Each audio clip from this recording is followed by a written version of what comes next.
do work at both the University of Colorado Boulder and at Avery Brewing Company. I've been at the University of Colorado for about 10 and a half years, and I do teach pretty much anything Greek, Roman, or Egyptian. And then I recently, I've been teaching in the classics, art history, and anthropology departments for that full duration. And then just this year, I was asked to start teaching for the mechanical engineering graduate program, teaching beer, literally how to make beer for their food manufacturing program. But I'm also teaching courses on ancient food and alcohol for that program as well. So it's a lot of fun to be a part of that program, that institution. And then I've been at Avery for 8.5 years. And at Avery, I run the barrel program and oversee basically all new brand development. So they call me the innovation manager as well. But as Chris was alluding to, when we first met each other, it was right when I started this project on what I call ales of antiquity. And so I had worn, or I've worn a lot of different hats at Avery over the years. I actually started there as a bartender and kind of worked my way up. And after I'd been a bartender for about 8 months, I moved into production and then did almost everything you can imagine in the production side of things. But I suppose it was about 2015, I was asked to join 2015, late 2015, probably. I was asked to join what we called the special projects division of Avery. And that meant I could basically make whatever I wanted to make. I could brew whatever kind of beers I wanted to brew. And so I thought, it'd be really interesting to start trying to recreate some historic ales. And it was a project and a topic I'd been working on for really since about 2012. I never thought I'd find myself working on the archaeology of food and alcohol. By training, I'm a Roman archaeologist, and I used to work primarily on architecture and sculpture from the 2nd century CE. I still work on that stuff from time to time, but most of my focus as of late has been on this. And then my other specializations are ancient sports, and I also work extensively on Pompeii. But food and alcohol has taken the reins for several years, and it's a very enjoyable topic to look into. So in 2016, I started the Ales of Antiquity series, and it was a very selfish endeavor. I really wanted to just conduct research, basically experimental archaeology, and it's turned into a pretty big program. And so as a result, I work with a lot of institutions, and the reason why I have Denver Museum of Nature and Science on our first slide this evening is the reason why I started to explore Viking brewing and Viking ale was specifically because of the Denver Museum of Nature and Science. So if you're familiar with them at all, obviously our largest museum in the Denver metro area, and they've been phenomenal work with over the last 5 years. And they task me often with projects when their traveling exhibits come in, and they had an exhibit coming in on the Vikings.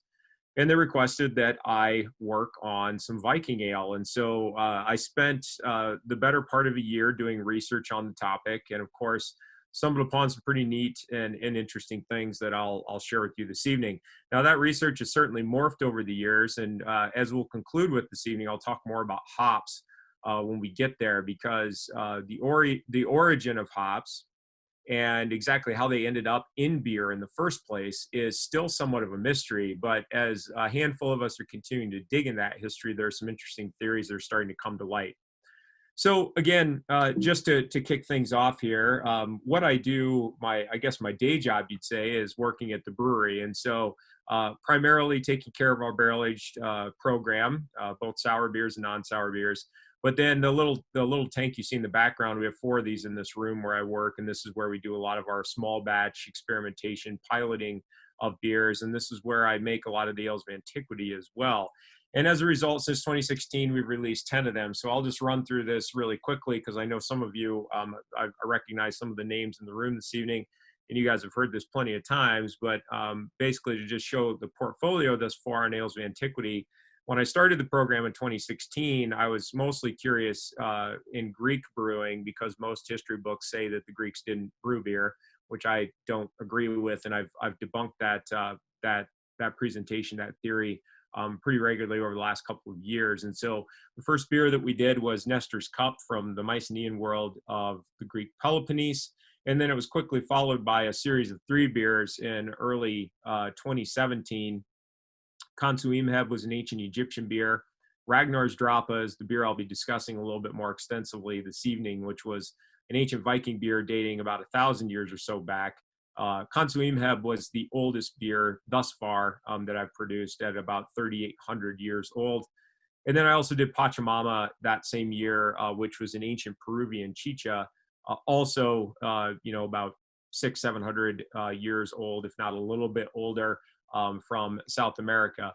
Then I had a really phenomenal opportunity, and some of you know about this because I just spoke on this topic a couple of weeks ago with Gourmet Brewing, Doug Piper's podcast or a video cast that he does, talking about monastic brewing, which is a topic I explore extensively as well. And I had a phenomenal opportunity to go work with monks in Umbria in central Italy for a month in 2017. And we came back with their historic yeast strain and recreated 2 9th century beers. Back with Denver Museum of Nature and Science again, did some work on the Dead Sea Scrolls for an exhibit that was coming in, and we recreated a beer that is based on, depending on your translation, often referred to as shikara or shikar or shikru from the ancient Akkadian and Sumerian languages, which was a beer that was fermentation was started using grape must that is referenced in the Bible and also maybe referenced in the Dead Sea Scrolls. So we recreated that ale. And then as of late, what I've been working on over the last year to almost 2 years at this point, by a year and a half, I should say a year to a year and a half, is kind of a micro study. I decided to jump forward historically for myself, because typically I'm obviously working at least 2,000 years ago on most of the stuff that I work on. But I've become very ingrained in revolutionary America and looking at the early formation of the states and what beer looked like then at a period in our history where beer was not readily available, nor was it readily produced. And so between February of 2019 and February of 2020, we recreated 3 beers from the era: George Washington Porter, which is the porter that George Washington was purchasing and consuming.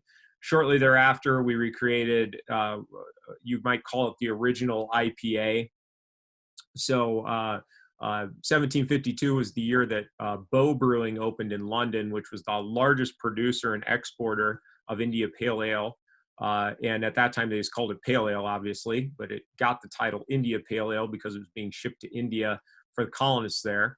And so is by far the most difficult and rigorous ale of antiquity we've recreated thus far, because we recreated the process of shipping the beer to India. So temperature fluctuations, shaking the beer as though it was on a boat, all that kind of stuff.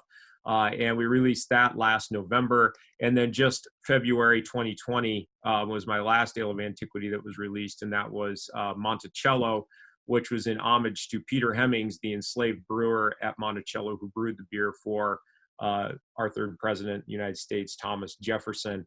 And that was the last ale of antiquity I put out. Of course, there were a couple more slated for this year, but the pandemic seems to have slowed everything down a bit. But I will talk a little bit more about my upcoming project by the end of the talk this evening. But enough just a little background on what I've been working on. Let's talk about why you guys are all here tonight and talk about Viking beer in particular. And the topic of Viking ale is quite robust, to be honest. The Vikings produced a series of beers. There were several of them, and here in a little bit, I'll show the list of different types of ale that we know that they produced, depending on what region they were coming from, where they were producing it, or where they were traveling to, for that matter. But also, what I wanted to do to kick things off tonight is, as the title of the talk was, the topic is Viking ale in the history of hops. And the reason why I put the two of them together is back in 2016, I was at a conference in Colonial Williamsburg, and an individual from Europe presented the idea that was not popular at the time, and honestly, it's still not very popular, but I think it has a lot of legs, that the only reason that hops exist in European beer culture is because of the Vikings. This gentleman, Frederick Roos, proposed the idea that hops may have in fact come to Europe via the Viking expeditions of antiquity, and because we don't know exactly the origin of hops. Although this evening I'll hone in on it pretty specifically for you, where we think they may in fact have come from. But before we get too far down that road, let's talk about a little bit about the Vikings. Now, I'm sure a lot of you are familiar with a fair amount of the history of Viking culture, but when it comes to the Vikings, I like to start off with this because when I'm teaching my students, for example, I have to remind them that the reason we call them Vikings, of course, is based primarily on the fact that this was a verb to begin with in their language, that to go on an expedition was to participate in a Viking or a said adventure. And we are indebted quite deeply to the Vikings for their avid travel. But it was also a product of them trying to establish their own clans and their own communities throughout the known world. It was very much, for kind of a lack of a better term, you had a lot of alpha males that were trying to vie for control or power within their community.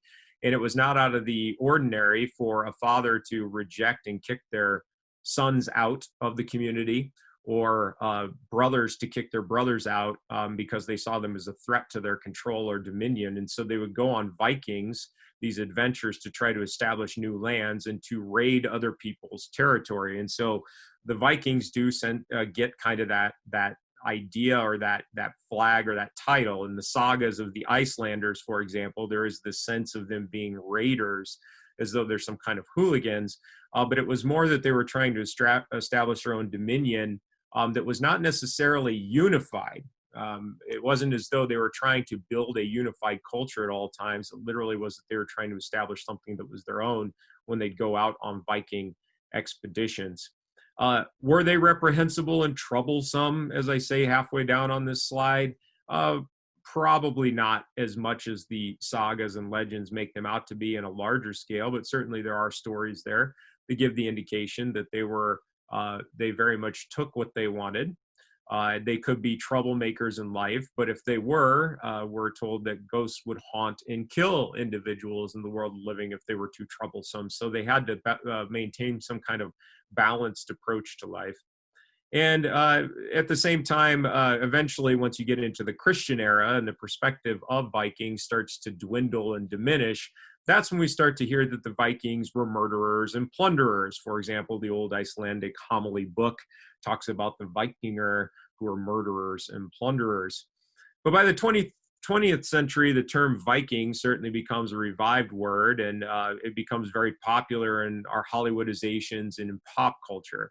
Of course, as I say, they did these things, but other cultures did them too. We can't just damn the Vikings for going out and plundering or trying to take control of other people's property or being a bit aggressive and violent in their means or their ways of owning their own dominion when we see a lot of other cultures do them as well. Even the very cultures that critique them, like the Christian era scholars who are damning the Vikings to a degree for what they did, well, might be the pot calling the kettle black a bit from time to time. But we also, when it comes to the Vikings, we get a lot from them. And just a couple of things just quickly in passing. I mean, we often think of our language, the English language, as being deeply rooted in Latin and Greek, which there is a fairly large portion of our language that is, but it's even more Germanic than it is Greek and Latin in a lot of ways. We get a lot of Viking words too, and I just show a list of some of them here that have made their way into the English tradition. And honestly, the Vikings gave us our 7 days of the week as well. They were the first to lay them out as such, or I should say with the titles that we essentially still maintain today. And also what's really interesting about the titles for their 7 days of the week is that they are deeply rooted in the Roman tradition. And that's a topic for later discussion at a different time, but it is very interesting to examine the overlap of Roman culture with Viking culture, because you wouldn't necessarily think that there was much mingling of a Roman tradition with the Norse peoples or these individuals of Scandinavia. But we do know the Romans went on some expeditions far north after they had conquered Britain. They started to extend some of their naval expeditions even further north. We know they at least made their way to the Orkney Islands and potentially even a little bit further than that. And when we see this kind of delineation in the days of the week. It's very, very readily available that, in fact, there may have been a pretty distinct contact between the two worlds going far, far back into antiquity, prior to even Christian Rome, because they are relying on pagan deities to establish this tradition. But of course, when we think of the Vikings and of this Viking culture and these great sagas and these great journeys that would have expanded all over the world, you can't really go down this road too far without thinking about Beowulf. Beowulf, obviously a text that probably many of you have read. I remember reading it in high school, and I used to be a high school teacher, and I remember teaching it in high school. And this very intriguing adventure saga that certainly draws in teenage students for sure. And of course, I also, I'm a huge Michael Crichton fan, so we're also a little bit indebted to his writing of Eaters of the Dead as well, to help glorify and aggrandize that story as it makes its way into modern culture. And here, just one of the oldest known remaining copies of Beowulf from the ancient tradition that may in fact date at least some testaments say it's at least 600 to 700 years old. We think it's actually the oldest codex of the tradition that still exists today. But in regards to these journeys and these travels and how we get to the production of beer, one thing about the cuisine and the food and beverage consumption and production of the Vikings is it's a very, very eclectic body of work. To try to build, for example, a cookbook even for the Vikings, you would be very steeply tasked to do so. It's just not really something that can easily be put together because of the breadth of their dominion, but also how they were foraging and farming or raiding, that kind of material that they were getting is going to lend itself to a very eclectic program of food and beverage. And so typically when we think of the Vikings, we always think of mead, right? And that's because certainly of Beowulf and the Beowulf tradition, that these were mead consumers. Now, mead, fermented honey wine, is rampant in the Icelandic sagas and in the Viking tradition, if you will. It's also very prevalent in the Greek tradition of Eastern Europe. But that all being said, it is not an easy thing to produce for two main reasons. One, you have to harvest honey, which means that you either have to be undertaking beekeeping on your own, or you have to know where the hives are to raid them and take said honey. And of course, you can only get that at certain times out of the year. On top of that, it's not the best alcohol to travel with because it takes a while to ferment. You have to treat it basically just like wine. It has to be, if you're looking for a more refined product, it has to be aged, much like wine. And so it's not something that can be readily produced like beer. Beer that is cereal-based, where essentially as long as you have cereals available, barley and or wheat being the most predominant ones, you can harvest them, you malt the grain or trick it into thinking it's going to germinate into a plant, and before it actually sprouts or right when it sprouts, it's exposed to extreme heat. Now you've got a bunch of kernels that are packed full of good starches that can be enzymatically converted to sugars and alcohol eventually. And the brewing process is quite quick. Egyptian testaments have shown that you can brew a beer in about 48 hours. And when we recreated our ancient Egyptian beer, it actually only took about 48 hours to ferment. And so it's very quick and it's right there. It's readily available. And it's something that you can, quote, travel with, because really all you need is the equipment to make it. And you can make it on site as long as cereals are available. Again, mead is not so much that way. And where the Vikings came from as well is kind of telling of that they were going to, kind of just take in whatever they could come across. If we look at locations in Scandinavia like Norway, Sweden, Finland, where a lot of the Viking culture originated, it's a rugged landscape. It's densely forested. At the same time, because of the aquatic landscape of Scandinavia, they were somewhat of a maritime culture. And very early on, they started building boats that will allow them to traverse the major tributaries of said locations, Norway, Sweden, or Finland. But they also very early on took to the open sea and quite audaciously took on these very daunting tasks of getting out of the area as quick as possible. So if we were to focus on, I know, isn't this just beautiful? I just love showing these images because it's just like you just want to go sit there and read a book, right? And just take it all in. It's gorgeous, the landscape up there. But of course, as I was alluding to earlier, it is quite notable that these civilizations, these communities that were developing, again, the focus was on usually one ruler of the community, tribe, or clan. And anybody who might threaten that position of power was often driven out. And those individuals who were driven out would undertake their own Vikings or their own adventure expeditions to find new territory and set up their own community if there was tension within the tribe already. And so by the 8th century, they took to the open sea. And coming out of the regions you see highlighted here, certainly, of course, we're seeing Denmark and Norway and Sweden, but this was the location that is typically affiliated with the Vikings, where these Viking homelands where these peoples came from. And we'll talk a little bit more about Finland too in just a bit. But of course, if you're going to take to the open sea, especially in the 8th century, if this is some of the first major naval attempts for the Vikings to head out and look for new territory, they're going to look or seek land that's nearby or the closest they can get to. So we know some of the earliest Vikings were to Great Britain or to the UK. And some of the largest concentrations of Viking land spots, or even just archaeological record of Viking involvement, do exist, as you can see in basically central Britain. One of the best known locations for archaeological excavation is York, and I'll talk more about York here in just a little bit. But they also eventually made their way to portions of Scotland and Ireland as well. So the footprint was certainly there. And as a result, we see them mingle and mix with the local culture, the local peoples that were there. And there is a culinary tradition that is exchanged back and forth. And when it comes to the UK, which is a topic I'm most notably been working on as of late, especially Roman era Britain, this was a region that produced a lot of beer. They were not a wine producing peoples. They would consume wine if they could get it, but because of the topography and the climate of the UK, it is not really all that conducive to grape growth. And vineyards are not rampant in the region, but cereals grow really well. For example, barley is a very tolerant cereal, a very tolerant plant, and it can grow in almost any climate as long as it's treated in a fairly consistent way within that climate.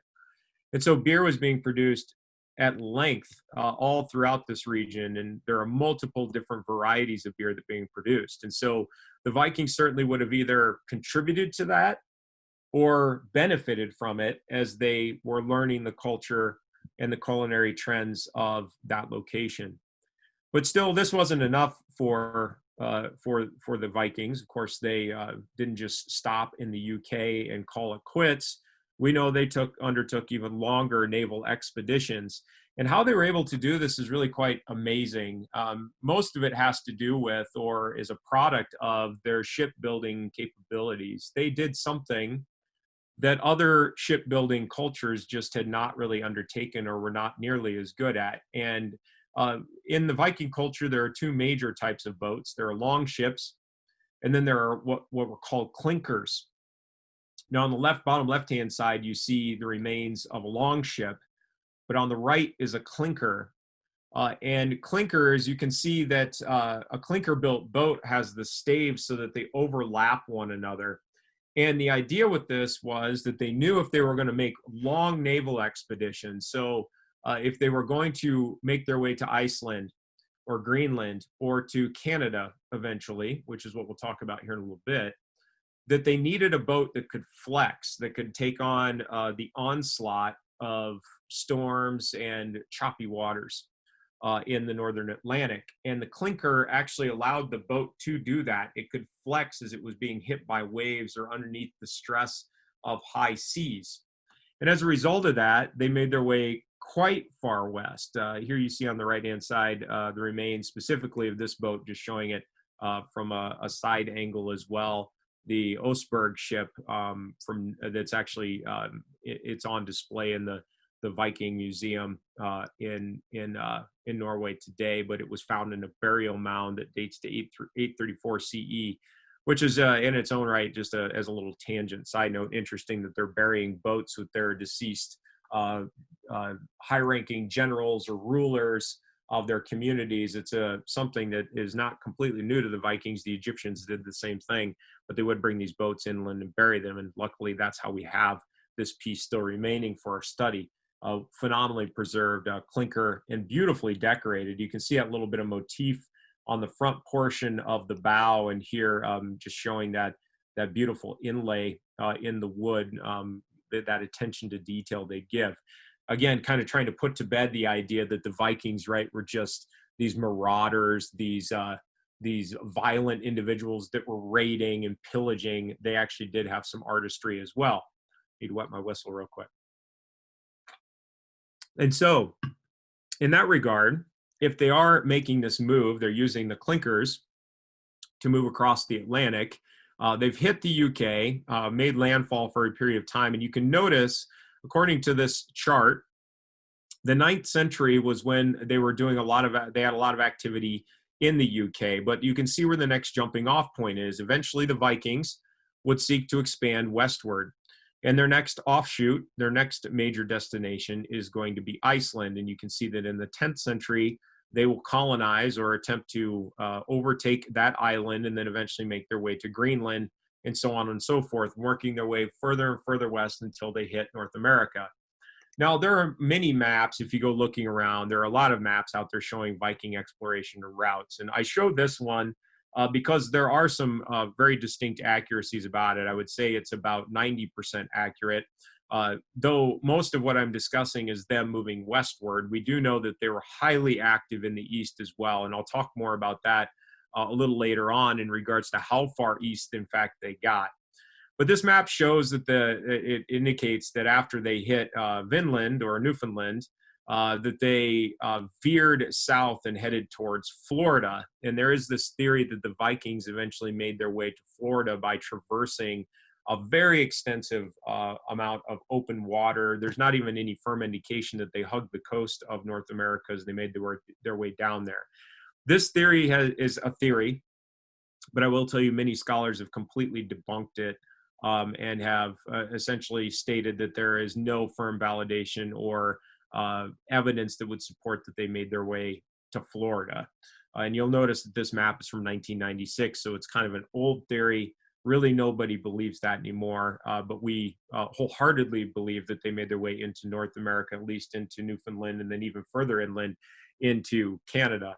Now, the footprint of the Vikings is quite extensive as well, and I really love this map because, again, I think we so often get so focused on the idea that the Vikings were just thriving in this area of Scandinavia, and they went on these raids, but they never went beyond that. Well, it's been proven that the Vikings had a pretty heavy hand in the development of culture dating back to really the 8th century CE all the way up through probably the 11th or 12th century CE. And you can see the Viking raids that impacted these known locations of the world, whether they be Norwegian, Danish, Swedish, so on and so forth. But in order to get over to Canada and to start talking a bit more about this idea of hops and to talk a little bit more about what they may have brought back from the New World, it's hard to not rely on the literary tradition and working through, if you're familiar with the sagas of the Icelanders and read through it or even thumbed through it, you know it's just a absolute behemoth of a tome of work, and it's really, really phenomenal, wonderful stories that are built into it. But there are some pretty telling stories, and there are some big traditions that are followed. For example, Erik the Red, who is credited for or responsible for making his way further and further west until eventually, of course, the Vikings are able to make their way into Canadian territory. Now, we know Erik the Red was the one that really set out on this expedition or on this exploratory journey to eventually hit Iceland, and then even make his way further off, or I should say the culture make their way further off into Greenland.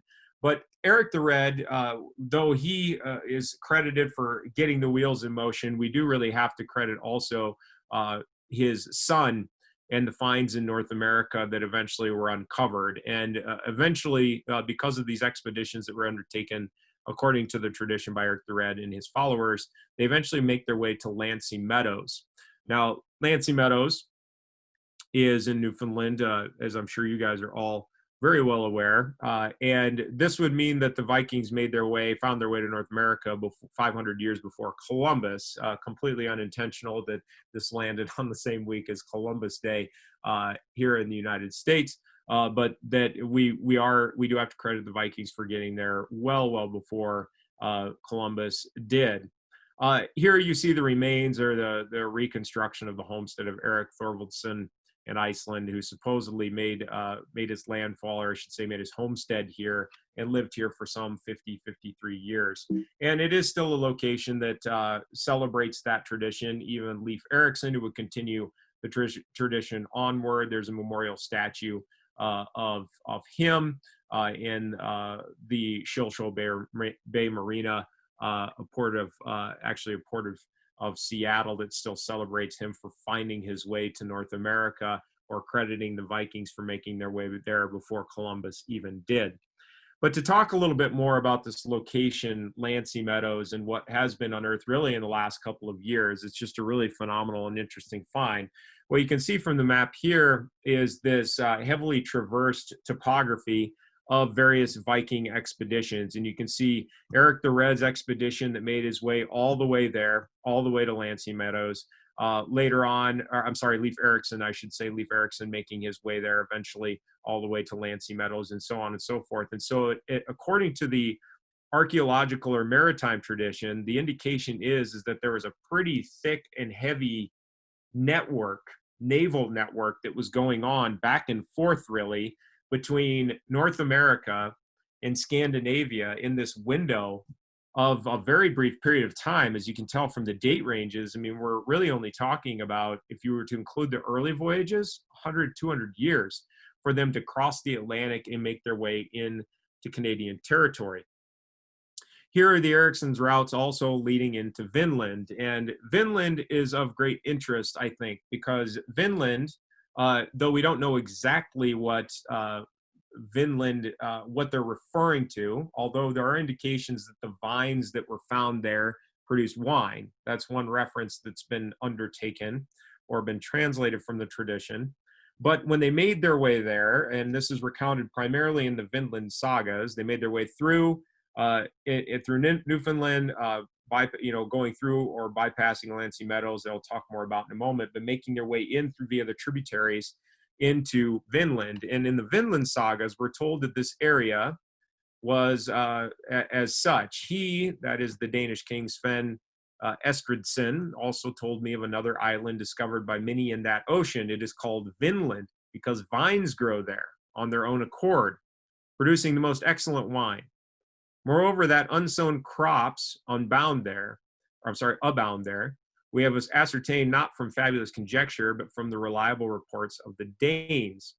And what is not entirely clear is what these unsown crops are or were that abounded there. But also in regards to producing most excellent wine, we would presume that this is indicative of grapes, and grapes do flourish in this region of Vinland still to this day. But were these the only vines that existed there? That's what is still somewhat in question. And of course, the saga of the Greenlanders, the saga of Erik the Red, all of them reference this place of Vinland, and it's basically just the land west of Greenland, according to their traditions. It's not a specific locale. It's basically that area of North America or that region of Canada that they're specifically referencing. There is no specific honed-in focal point. And so though grapes do grow in that region and in that territory in some locales, it doesn't in others because of the climate. There are potentially other vine-based plants that may grow there. And of course, we know hops are a vinous plant as well, which I'll talk a bit more about also here just in a bit.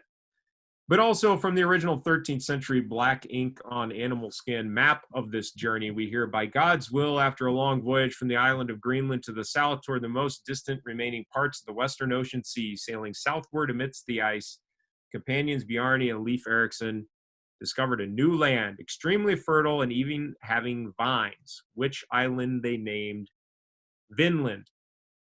And so this area was clearly near and dear to the Viking raiders, or the Vikings. We don't have to call them raiders, the Vikings that were making their way into this territory.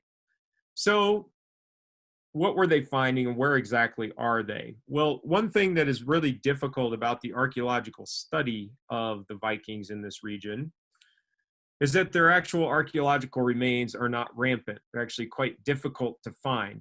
And it has been presumed that they're obviously in Newfoundland, but where in Newfoundland is not entirely clear. One location in particular has become quite of great interest in the last, I would say, 5 or 6 years, and that is L'Anse Aux Meadows. Because at L'Anse Aux Meadows, though it's not the first time it was excavated, in fact, we are indebted to Anstein Ingstad for her early excavations at L'Anse Aux Meadows in the 1960s.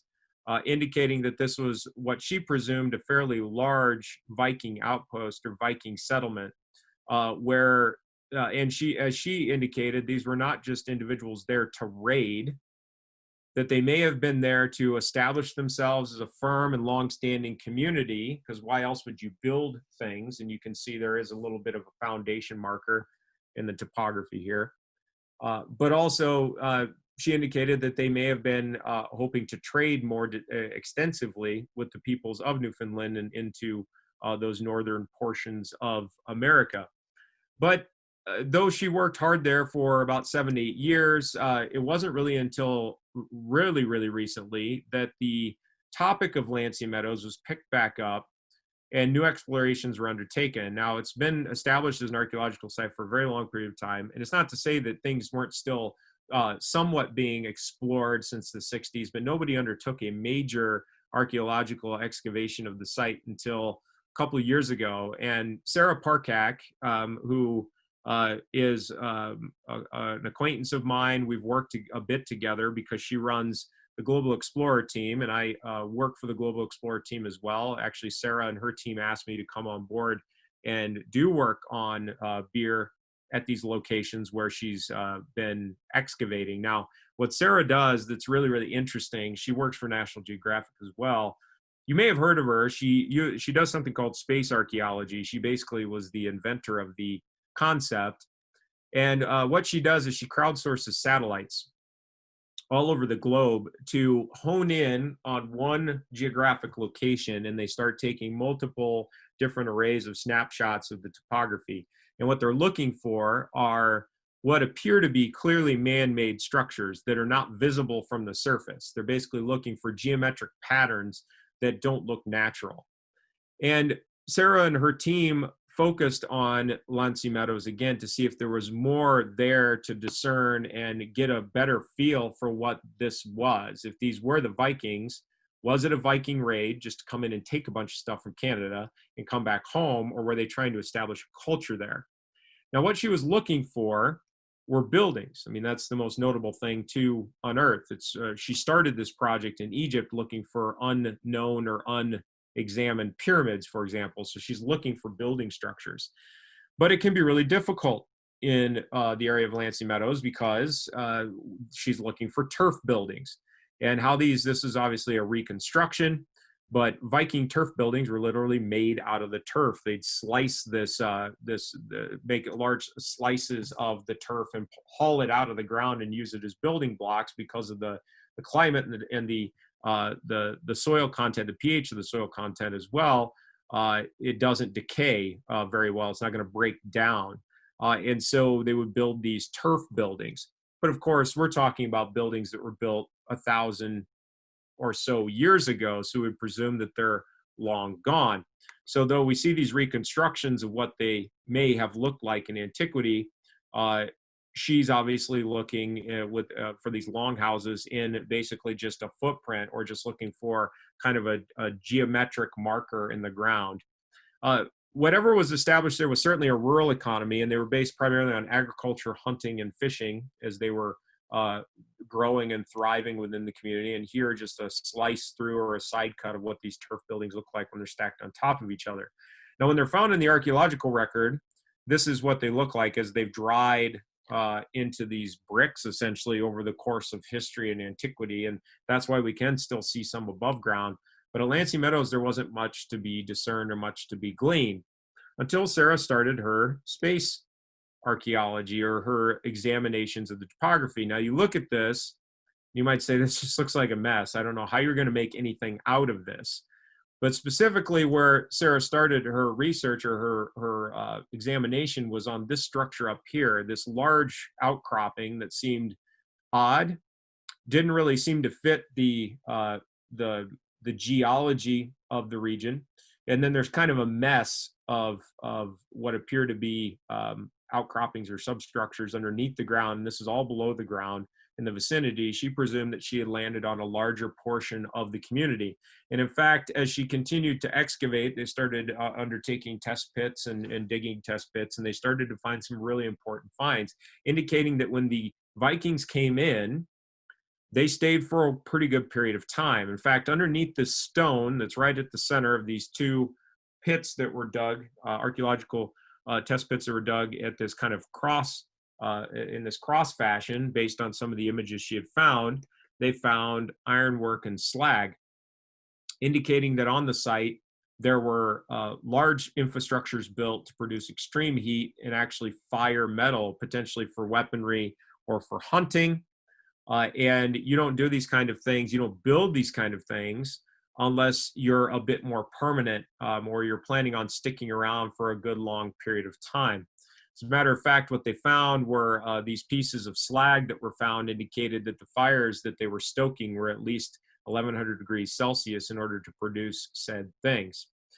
So once they've made their base in the region and they start to go further inland into Vinland, what appeared in the archaeological record of things that we know they started bringing back? Well, certainly we hear or we presume that there were butternuts that were being brought back, wild grapes as well.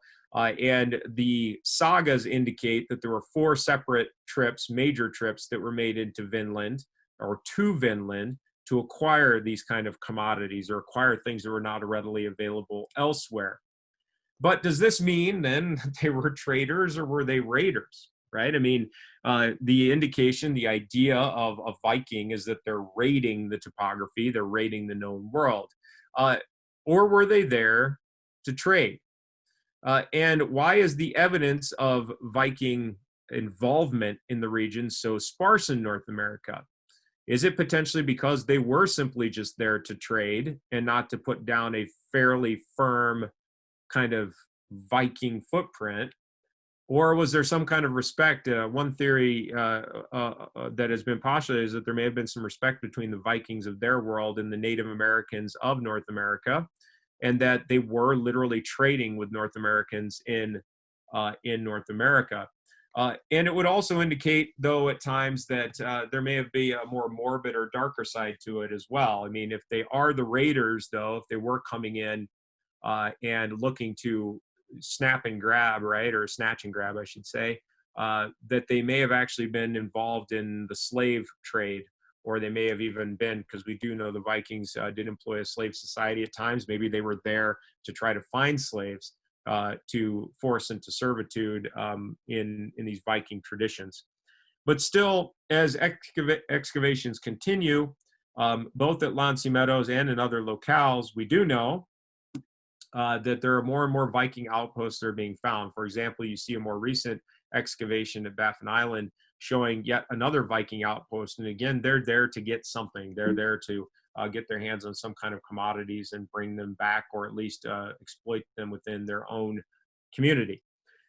Now, that's as far, obviously, west as they seem to have gone archaeologically or in the historic record. As I said earlier, it's not to, I don't want to give the impression that the Vikings only made their way that far westward. We know they made their way quite far eastward as well. And they did, in fact, make their way all the way to Istanbul or even Baghdad. There is a reference or there are indications in the archaeological record they made their way there. For example, one of the most phenomenal ones, I think, if any of you have been there before, and my wife and I were there couple years back, I guess it was about 2015 or so now, but if you go into Hagia Sophia, for example, at Hagia Sophia in Istanbul, and you go into the upper tier of Hagia Sophia, this upper promenade. Actually, in one of the walkways on the second floor, carved right into the railing, is this Viking inscription from the 9th century that indicates the Vikings had made their way, or this individual anyway, had made his way all the way to Hagia Sophia as well. And so really, really kind of cool to see how far they had made their way there. Now, what does eventually happen to these individuals, and what happens to Viking culture? Well, there are a lot of theories as to what happens to it, but it is beyond a doubt, as we're going to come back to York and talk a little bit more about beer development in the Viking culture as they mingled with these peoples. We do know that as paganism was eventually averted and eradicated by the Christian tradition, at that same time, what might be referred to, well, it is referred to as a pagan tradition in the Viking culture, was also considered sacrilegious and not valuable. And so the Christian institution sought to eradicate it and do away with it. And during the Crusades, we know that it ended in some pretty brutal ends for some of the Viking rulers. Olaf Tryggvason was tortured, maimed, executed. He was even said to have been reportedly thrown to a skerry, basically to drown. And these were the stories we hear of what happened to these Vikings and these Viking traditions, and even further muddying the waters of a culture that's already difficult to fully discern or fully examine when it comes to their cuisine and their culinary culture. But of course, one thing that is heartily left behind if you go exploring in these regions are the rune stones from the Viking cultures and the Viking peoples. Even though Christianity does come in, this was a church in Greenland, for example, it still stands today. It's a colony, was a colony for over 500 years. They still leave the rune stones up as basically an element or a portion or a section of their historical tradition. So let's come back finally, just how I've told the story of where the Vikings went, how they got there, which some of you are probably somewhat or very familiar with. How do we get to reconstructing or redeveloping any kind of their cuisine or their beer? I come back to, first and foremost, one of the oldest locations, and that is the region around York in central England that was primarily occupied by the Vikings in the 9th century. And a lot of the excavation and the analysis that's been done is not all that attractive or appealing, to be honest. Andrew Jones, although there are a lot of archaeologists as you guys know, that study human remains, and I don't mean human remains in the sense of their bodily form, but their excrement, literally the byproduct, human waste that they study in order to better understand what disease and diet looked like in antiquity. Andrew Jones has undertaken this task in excavating some of the Viking lairs of York, and he has noted that primarily what they were consuming were fish and birds. They weren't really consuming much in regards to bovine creatures when they first come in the 9th century, but also looking for other elements, seeds and things that are left in privies or in locations that were readily used for the relieving of oneself. And they found a lot of remains that indicate a lot of cereals were being consumed, both wheat and barley, but not just in a food base or in a food source. Overall, though, the overall topic, as I said and stated earlier, is quite difficult at times because it is an eclectic diet, to say the least. Essentially, because they are forced to eat or drink whatever they can get their hands on, then that's pretty much what makes up the diet. There is no, as I said earlier, there is no way to basically just build a recipe book for the Vikings because it's all over the place. Now, the consumption of mead, why then would you, if we're finding what appears to be in the record, the archaeological record, evidence of a lot of beer consumption, why is mead so heavily glorified in their literary tradition? Well, I think it's just that. It's that mead was a glorified beverage. You want to hear of your great heroes drinking mead, something that was difficult to get, that honestly we hear accounts of the Vikings actually going on these expeditions to raid communities in order to steal their mead or their honey. It was an extremely valuable commodity. I mean, you could argue that it was just as valuable as some precious metals. And so the mead tradition makes its way into the literary tradition, where beer doesn't quite as much. I mean, we hear of, grogs and ales from time to time, but it's not as sexy, you might say, as mead for a good story when you're recounting it. So if there is no, as I said, no Viking cookbooks, what do we have to go off of? Well, the earliest dietary exploration, or even just maybe you might call it cookbook, that was laid out, earliest one comes from about 1300 to 1350. And looking through the various accounts of what was consumed by these Scandinavian peoples on their journeys, it's primarily sauces, milk, egg dishes, chicken. The ingredients aren't usually all that elaborate, but the preparation is usually quite extravagant. And elements can be processed. It seems that in order to hide what one was consuming at times, they would process them to an unrecognizable state and hide them in pastry. So if you're on a raid and your food source is running low, or all that's available is something that's not entirely appealing, they would literally puree it down to something that was almost indiscernible and hide it in food. And the best frame of reference that I've often given for this is my wife and I were in Germany a couple of years ago, and she could not believe that I went into Eiriksson. If you're familiar with their brewery, they make phenomenal beer in Munich. But Eiriksson went into the brewery there and was having dinner, and I ordered veal lung. And she's like, why in the hell would you order veal lung? I'm like, I don't know. I want the most traditional German thing I can get. Even the waitress looked at me weird, like, I can't believe you're ordering that. Nobody's ordered that in like 5 years. But it came out and it tasted totally fine because they had just pureed it into like a gravy. There wasn't even really anything to it. It just tasted like overly spiced, like kind of thick gravy was all it was on a bunch of mashed potatoes. And so that's basically what they were doing with their food.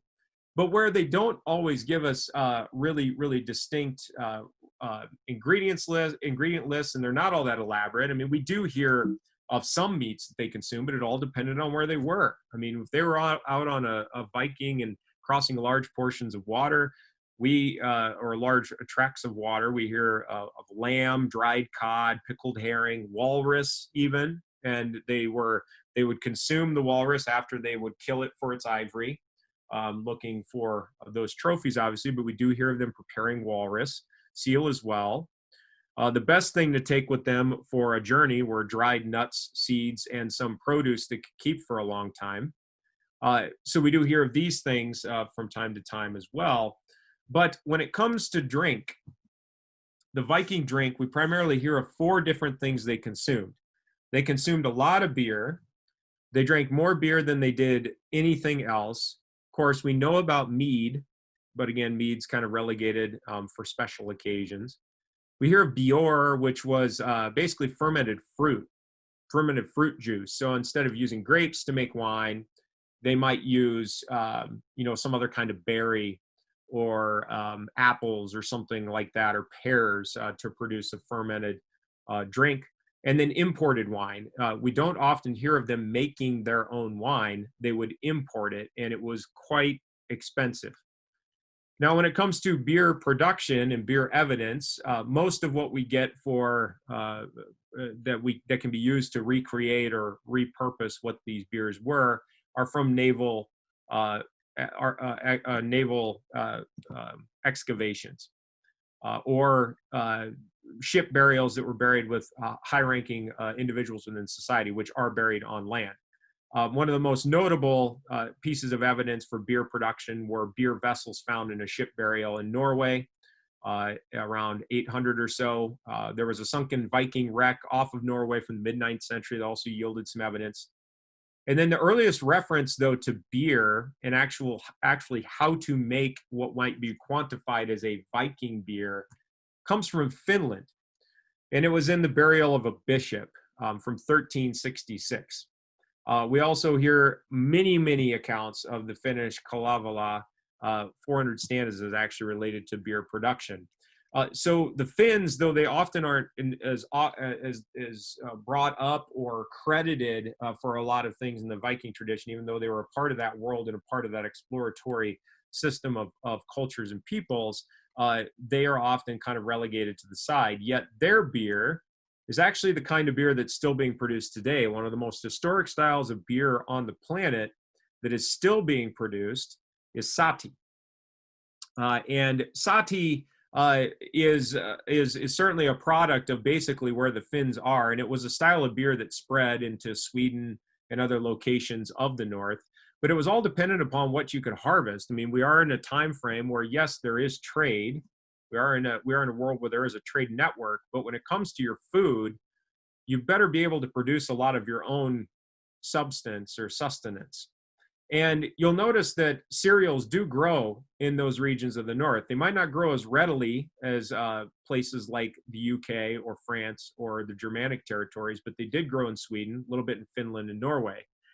Maybe one of the reasons they made these expeditions too was in search of cereals. And again, as I said earlier, the UK is rampant with the production of barleys and wheats. But in order to produce these ancient ales and these ancient beers, especially from a Finnish perspective, it was a pretty extravagant undertaking.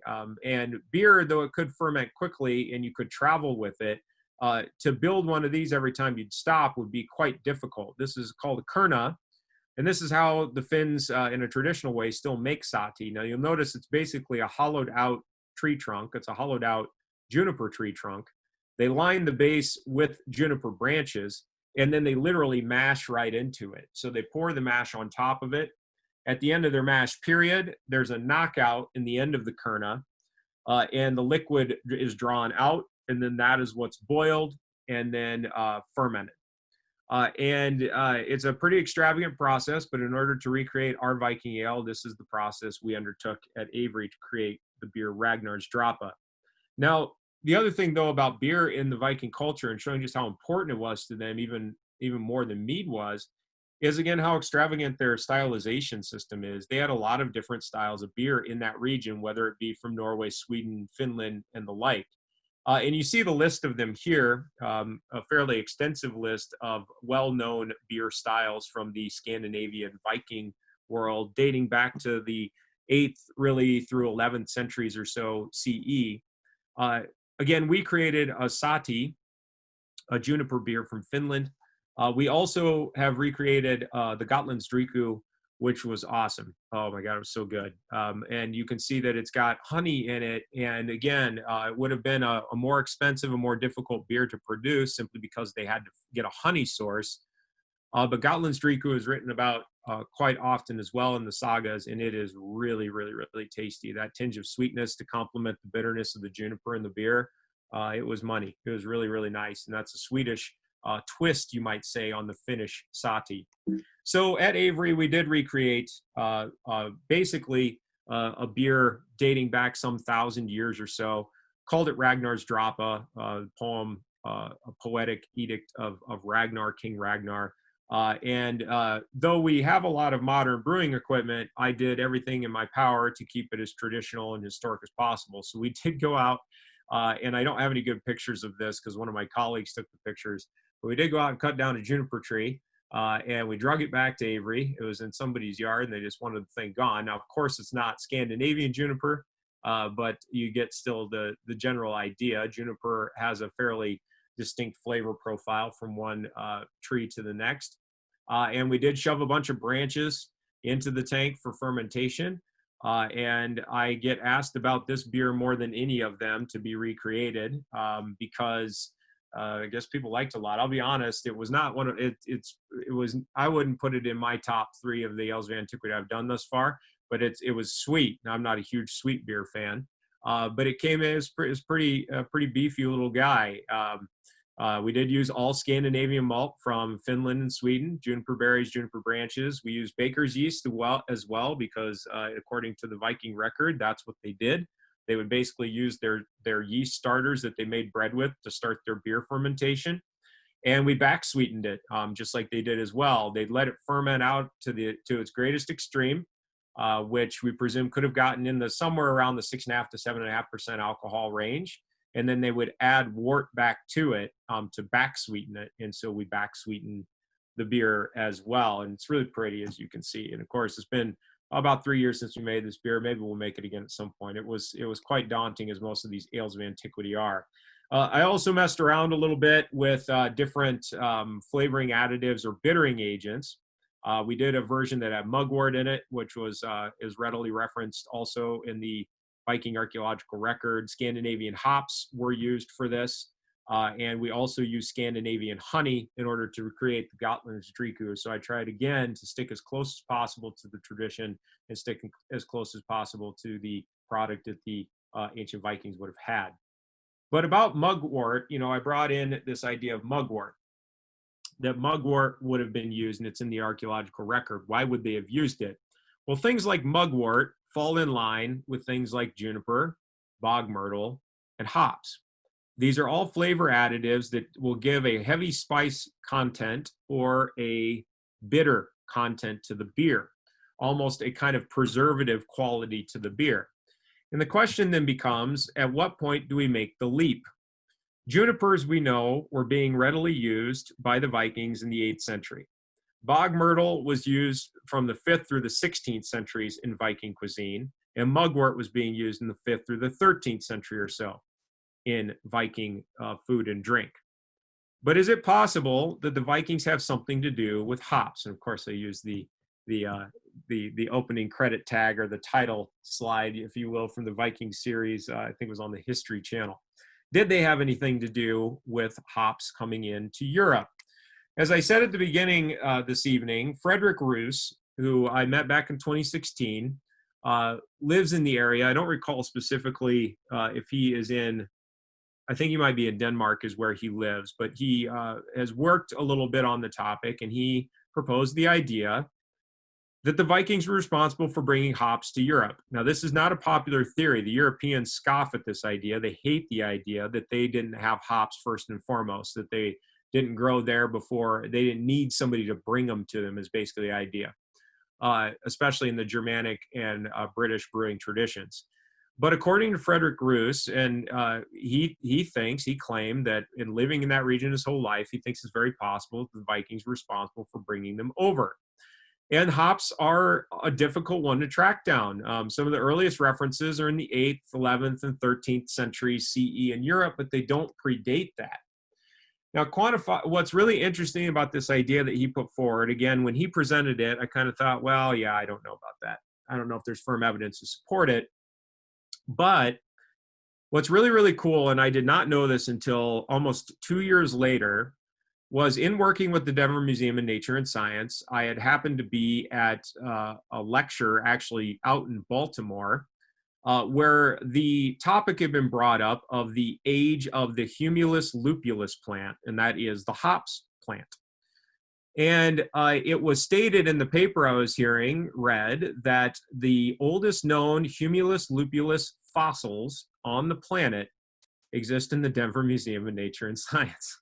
And I had no idea, even though I've been working with them for years.